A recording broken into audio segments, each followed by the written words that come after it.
आज फिर मालकिन रात को देर से आएंगी क्या साहब?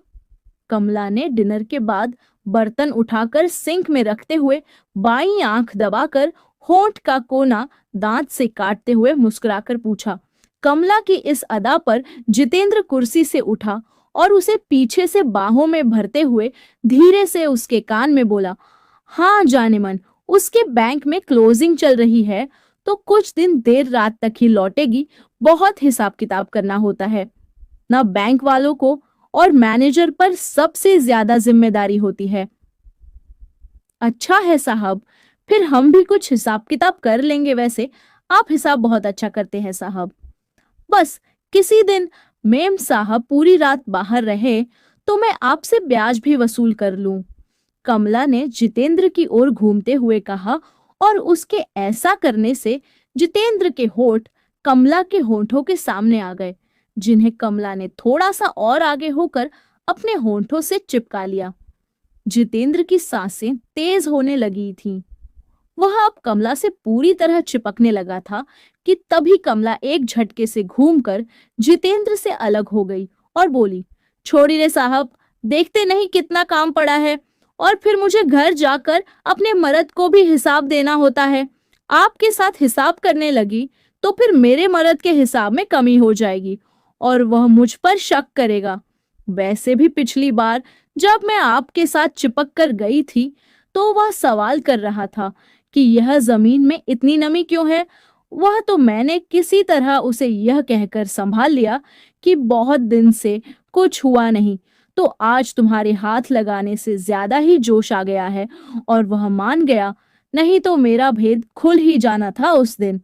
जितेंद्र जो अब पूरी तरह मूड में आ चुका था, कमला को ऐसे दूर जाते देखकर झटका खा गया। वह अब किसी भी हालत में कमला का साथ चाहता था, तो वह आगे बढ़कर फिर से कमला को बाहों में भरते हुए बोला, अरे कमला, क्या तुम्हें मेरा प्यार कम लगता है? किसी को कुछ नहीं पता चलेगा, बस तुम मुझसे दूर मत जाओ। कमला, मैं सच में तुम्हें चाहता हूँ। तुम्हारा साथ मुझे बहुत अच्छा लगता है।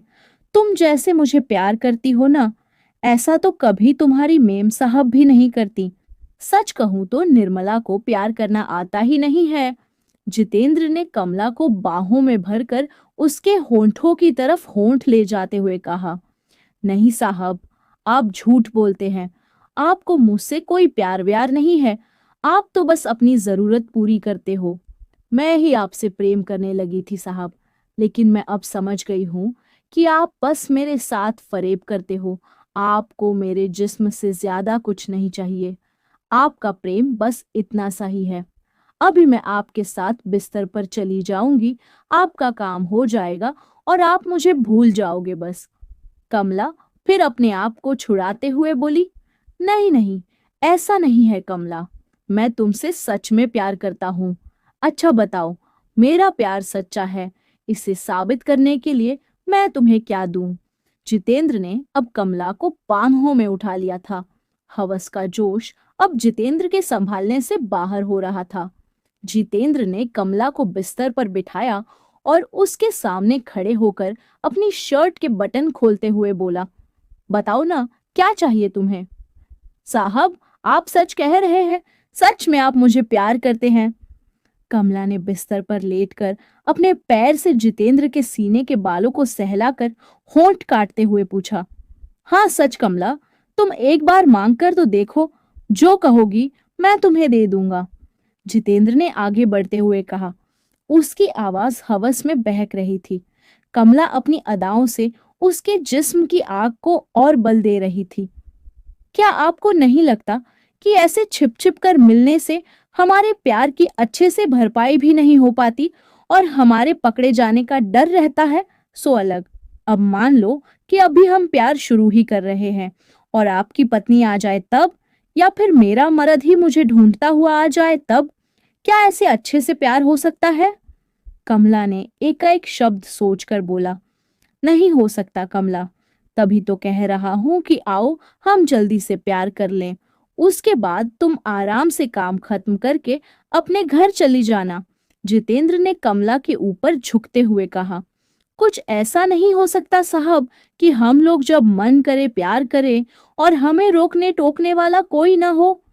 कमला ने जितेंद्र के गले में बाहें डालकर उसकी आंखों में देखते हुए बहुत मीठे शब्दों में कहा। कैसे हो सकता है बताओ कमला, बताओ, मैं तुम्हारे लिए कुछ भी करने को तैयार हूँ। जितेंद्र ने अपनी उंगलियां कमला के ब्लाउज के बटनों में उलझाते हुए पूछा। आप अपना बोरीवली वाला 1 रूम सेट मेरे नाम कर दो साहब। फिर जब आपका मन करे दिन या रात, कभी भी हम उस फ्लैट में आराम से प्यार करेंगे। वहां कोई हमें डिस्टर्ब नहीं करेगा साहब। लेकिन तुम्हारा मर्द, जितेंद्र ने कमला का कंधा सहलाते हुए कहा। उसकी फिक्र आप न करो साहब, ऐसे तो वह 12 से 12 घंटे गार्ड की नौकरी करता है, कभी दिन तो कभी रात। हमारे पास बहुत समय होगा अकेले में मिलने का जब वह काम पर होगा, और फिर मैं उसे बताऊंगी ही नहीं कि फ्लैट आपने मेरे नाम पर किया है। मैं उससे कहूंगी कि मालिक ने तरस खाकर यह फ्लैट हमें रहने के लिए दिया है, इसलिए साहब जब चाहे यहाँ आ सकते हैं बस। कमला ने जितेंद्र की पीठ पर हाथ चलाते हुए कहा। लेकिन कमला, उसके लिए फ्लैट तुम्हारे नाम करने की क्या जरूरत है? उसमें तो तुम ऐसे भी जाकर रह सकती हो। जितेंद्र ने एक सवाल पूछा कि तभी कमला ने आगे बढ़कर उसके होठों को अपने होठों में दबाकर एक लंबा सा चुम्मा किया और बोली, तुम सोचते बहुत हो साहब, अभी तो कह रहे थे कि अपना प्यार साबित करने के लिए कुछ भी कर सकते हो, और अब कुछ पेपर पर तनिक सा पेन घिसने में तुम्हारे पेन की स्याही खत्म होने लगी। फिर तुम हमारे प्यार की कहानी कैसे लिखोगे साहब? कमला ने जितेंद्र की आंखों में मुस्कुराते हुए देखा और अपने हाथ उसकी पैंट की ओर बढ़ा दिए। कमला की इस हरकत पर जितेंद्र के मुंह से हल्की आह निकल गई और मस्ती से उसकी आंखें बंद होने लगीं। आपका पैन तो एकदम तैयार है साहब, तनिक इन पेपरों पर चलाकर देखिए तो क्या यह हमारे प्रेम की कहानी लिख पाएगा? कमला ने तकिए के नीचे से कुछ पेपर निकालकर जितेंद्र के सामने रखे और उसके हाथ में एक कलम देकर बोली, यहाँ दस्तखत कीजिए साहब। ऐसा कहने के साथ ही कमला के हाथ जितेंद्र की पैंट में हरकत करने लगे। उससे जितेंद्र की आंखें बंद हो गईं और वह बोला, लेकिन कमला, ओहो, आप कितना सोचते हो साहब, बस जरा सा पेन ही तो चलाना है, फिर जी भरकर हम अपने प्यार की कहानी लिखेंगे। आप सोचिए मत, बस दस्तखत कीजिए, तब तक मैं चेक करती हूँ कि क्या आपकी कलम मेरे प्रेम की किताब पर कोई कहानी लिख भी पाएगी या फिर। कहकर कमला ने अपने होंठ उधर बढ़ा दिए। अब जितेंद्र आगे कुछ नहीं कह पाया और उसने कांपती उंगलियों से उन पेपरों पर दस्तखत कर दिए। दस्तखत होने के बाद कमला को जैसे जितेंद्र के अंदर उमड़ रहे तूफान को शांत करने की बहुत जल्दी थी। उसने अपनी हरकतों को और बढ़ा दिया और 3 से 4 मिनट में ही जितेंद्र निडाल होकर बिस्तर पर लुढ़क गया। कमला ने उठकर अपना मुंह साफ किया और अपने कपड़े ठीक करते हुए गेट बंद करके फ्लैट से बाहर निकल आई। हो गया ना काम? नीचे आते ही चौकीदार की वर्दी पहने खंभे की आड़ में खड़े एक आदमी ने उससे पूछा। जवाब में कमला ने मुस्कुराते हुए पेपर उसके हाथ में रख दिए। वाह मेरी जान, खूब फरेब में फंसाया तुमने इस रईस को। वह चौकीदार कमला को गले लगाते हुए खुश होकर बोला, फरेब तो इसने किया था मेरे साथ। मैं कभी सोच भी नहीं सकती थी कि अपने मर्द के अलावा किसी को हाथ भी लगाने दूंगी, लेकिन उस दिन पार्टी के बाद इस कमीने ने मुझे जूस में न जाने क्या मिलाकर पिलाया कि मैं इसकी बाहों में गिर पड़ी और उस मदहोशी की हालत में इसकी किसी भी हरकत का विरोध न कर सकी। बस आज मैंने भी वही किया और यह भी मदहोशी में मेरी किसी भी मांग का विरोध नहीं कर पाया। लेकिन इसने जो काम मुझे ड्रग्स देकर किया था वह मैंने केवल अपने हुस्न और अदाओं से कर दिया। अच्छा, अब चलो यहाँ से, किसी ने देख लिया तो गजब हो जाएगा।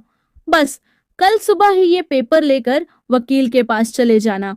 एक बार 40 लाख का वह फ्लैट अपने नाम हो जाए, फिर इसे लात मारकर भगा दूंगी। कमला ने हंसते हुए कहा और दोनों वहां से चले गए। कमला, तुम पिछले 5 से 6 दिन से काम पर क्यों नहीं आई? तुम्हारी तबीयत तो ठीक है ना? तुम मेरा फोन भी नहीं उठा रही हो और न ही तुम्हारा पति फोन उठा रहा है। क्या हुआ? कोई बात है तो मुझे बताओ। जितेंद्र ने सुबह सुबह फ्लैट पर पहुंचकर कमला से सवाल किया। कुछ नहीं हुआ साहब, मेरे मर्द ने अब मुझे लोगों के घरों में जाकर काम करने से मना किया है, तो आप दूसरी बाई ढूंढ लो। मैं अब काम नहीं करूंगी।